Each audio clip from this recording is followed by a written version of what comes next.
Eric Bakker, the naturopath from New Zealand. Thanks for coming back. How do you get your kids to stop eating so much sugar, right? I've got a couple of people who've asked me this question now over a period of time. Here's another lady. Can I have some tips for a parent who wants to feed less sugar to their child? So, easy way. There's a hard way, there's the easy way. It all depends on how you parent, of course. Should you buy sugar? Should you keep sugar in the house? Why would you have sugar in the house? Do you do baking?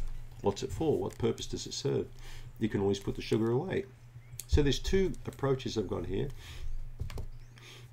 If your children are having a lot of sugar at this point and you want to stop that, you could lessen that right away and slowly take it down. Don't just stop overnight. It doesn't usually work doing that, all right? Going cold turkey with a child is not really a good idea when it comes to sugar. You can get lots of behavioral problems, but you can with any kind of food that you stop. You may have heard me talk about the case a while ago, if you've been following my channel, about a lady who brought this child in who was extremely irate. It was a boy. Man, was he bossy. I mean, he was just about ready to throw punches at me, and this is like, I think, a 6-year-old, 7-year-old. A really, really irate child. I can immediately see that we had a big behavioral problem here, and when I drilled down into it, you're not going to believe it, it was shocking, but the lady was giving the kid like a pound of cheese a day. You know, she was just cutting off slices and slices, and every time the kid would scream for more, she'd keep giving more. That's not really a good way to parent, isn't it? Not a good way. If your kid kept screaming for your handgun, would you give it your handgun? Probably not, right?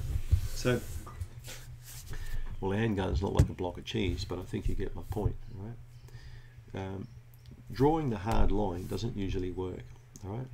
Being nice to your child and offering them substitutes for sweets and making a big fuss over it is a clever way to do it.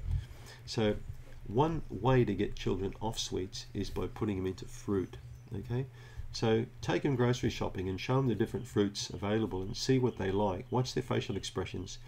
They might like cherries, or they might like grapes, or they might like something else.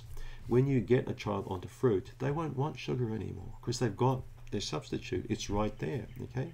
Oh, but I can't afford grapes. I can't afford this kind of stuff, you know. You can afford it, because if you don't afford it, you'll be affording the dental bills, okay? And you won't like that, will you?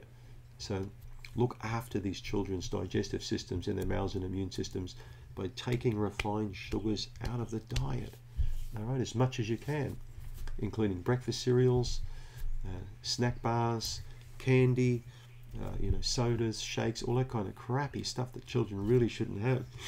Look, nothing wrong for a child to have that at a birthday party, but children don't have birthday parties every single day of the year, all right?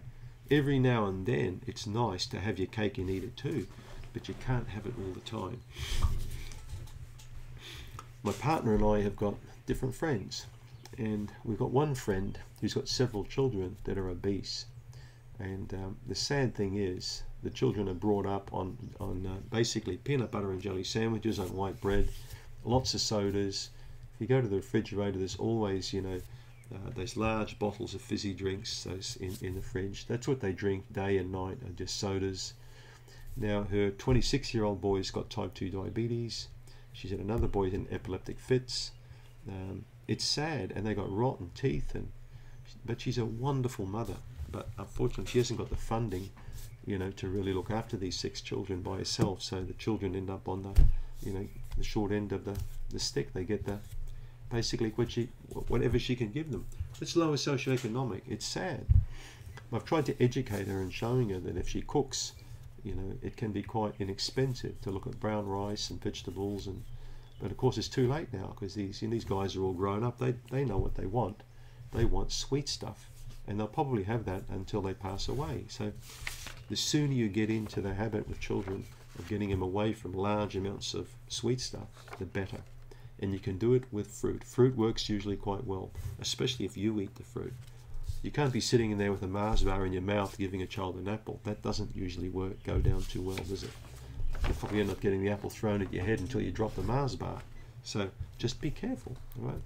You set the example by what you eat and what you drink, and the children pick up on that, all right? I've always encouraged my 4 children to eat healthy, and they do now.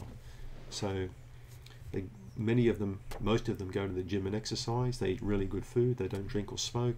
And it's all because of how we've been as parents. We've tried to, well, we have glasses of wine, but, we're not alcoholics.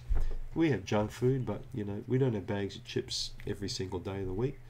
So there's nothing wrong with treats, but it's what you do every single day that counts, all right?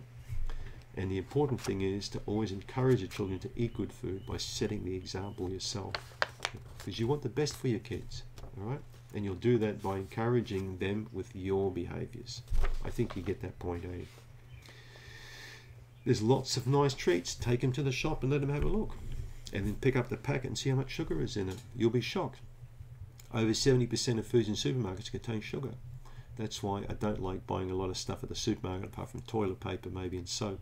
And the rest I get from elsewhere, all right, if I need it. So the fruit's the big one. That's my starting point, all right? I quite like that idea. You can also make little fruit leathers up. You can do all sorts of stuff yourself. There are recipes online for different granolas you can make, and muesli bars, all that contain maple syrup, small amounts, nuts and seeds and things like that. So if you're prepared to buy those or make those, it's far superior than offering just sugary snacks all the time. All right? Think about it. Thanks for tuning in.